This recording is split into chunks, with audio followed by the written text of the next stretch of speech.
दोस्तों, उत्तर प्रदेश में भारतीय जनता पार्टी आखिर चुनाव कैसे हारी? उत्तर प्रदेश में वो भाजपा जो 2019 के चुनाव में 62 सीटें जीती और उसके सहयोगी ने 2 सीटें जीती, यानी पिछली बार 64 सीटें जीतने वाली भारतीय जनता पार्टी एनडीए आखिरकार इस बार 36 सीटों पर क्यों सिमट गया?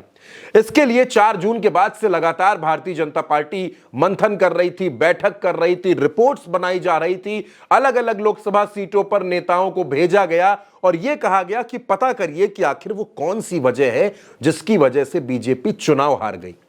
और अब दोस्तों, वो सनसनीखेज रिपोर्ट जो 15 पन्नों में दर्ज है वो आ गई है और अब इस रिपोर्ट को भाजपा के आला कमान के सामने, राष्ट्रीय पदाधिकारियों के सामने, नरेंद्र मोदी के सामने और अमित शाह के सामने रखा जाएगा।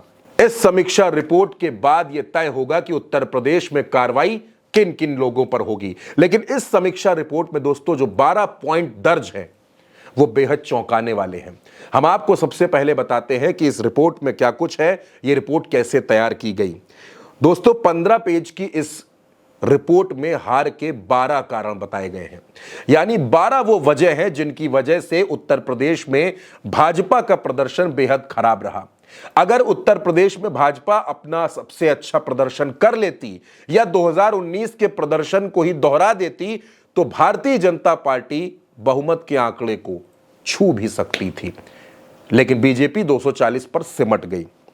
दोस्तों, 78 लोकसभा सीटों पर, उत्तर प्रदेश की 78 लोकसभा सीटों पर 40 अलग अलग टीमें भेजी गईं। इन टीमों को काम दिया गया कि आप ये सर्वे करके बताइए कि भाजपा क्यों हारी।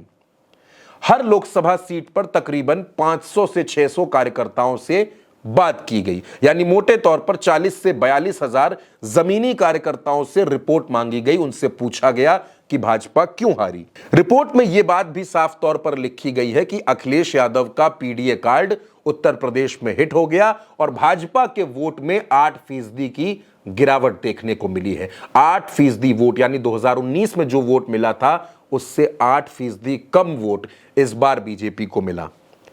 और अब दोस्तों, हार के वो 12 कारण जिनकी वजह से भाजपा चुनाव हारी, हार के ये 12 कारण इस रिपोर्ट में लिखे गए हैं।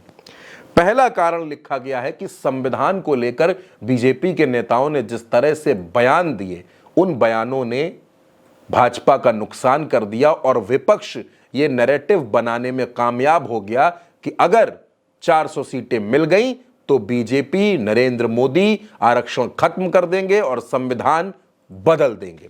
वो बयान अयोध्या के पूर्व सांसद लल्लू सिंह ने दिए, वो बयान राजस्थान की नेता ज्योति मिर्धा ने दिए। इन तमाम बयानों ने इंडिया गठबंधन के लिए बूस्टर का काम किया और भाजपा को, एनडीए को बड़ा नुकसान उठाना पड़ा। दोस्तों, इसके साथ साथ दूसरा कारण बताया गया है पेपर लीक का मुद्दा।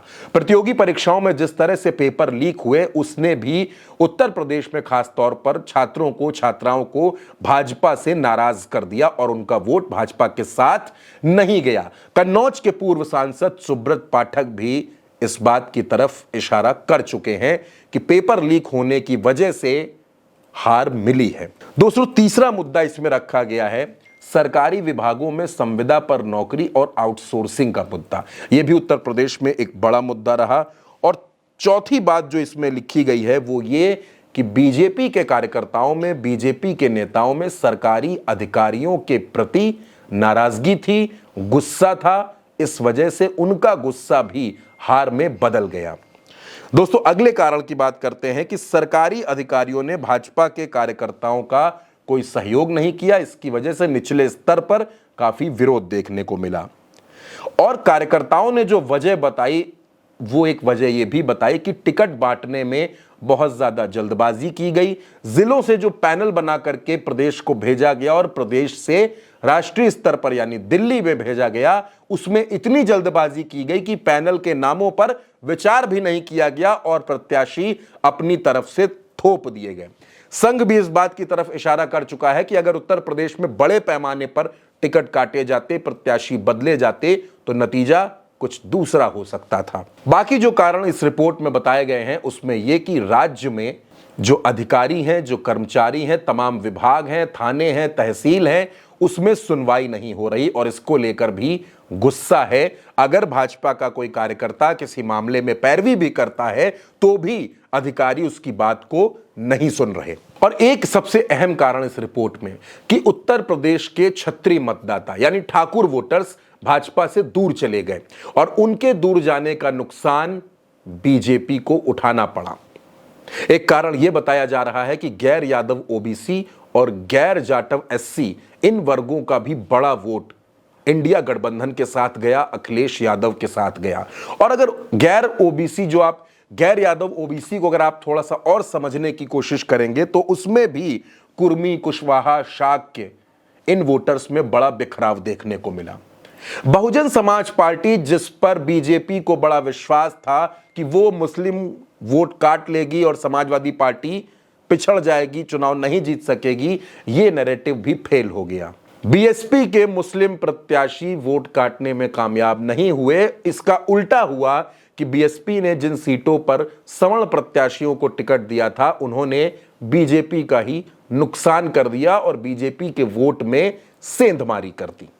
अब दोस्तों, ये जो 12 कारणों की रिपोर्ट आलाकमान के पास पहुंचेगी, इस रिपोर्ट को देखने के बाद उत्तर प्रदेश में क्या बदलाव होंगे, क्योंकि एक बात और बेहद जरूरी है, 14 जुलाई को उत्तर प्रदेश में भाजपा की प्रदेश कार्य समिति की मीटिंग होनी है। उस मीटिंग में जेपी नड्डा आएंगे। अब जेपी नड्डा क्या कुछ कहेंगे, किस तरह की कार्रवाई देखने को मिलेगी, संगठन में क्या बदलाव होंगे, सरकार में क्या बदलाव होंगे, ये भाजपा तय करेगी। लेकिन उससे पहले ये रिपोर्ट भाजपा के खेमे में हड़कंप मचाने वाली है। भारतीय जनता पार्टी के तमाम नेताओं पर कार्रवाई होगी, ये बात भी बिल्कुल तय हो गई है। अब देखना होगा कि पदाधिकारियों को निपटाकर रिपोर्ट फाइनल कर दी जाएगी या फिर बड़े बड़े दिग्गजों के सिंहासन भी डोल जाएंगे।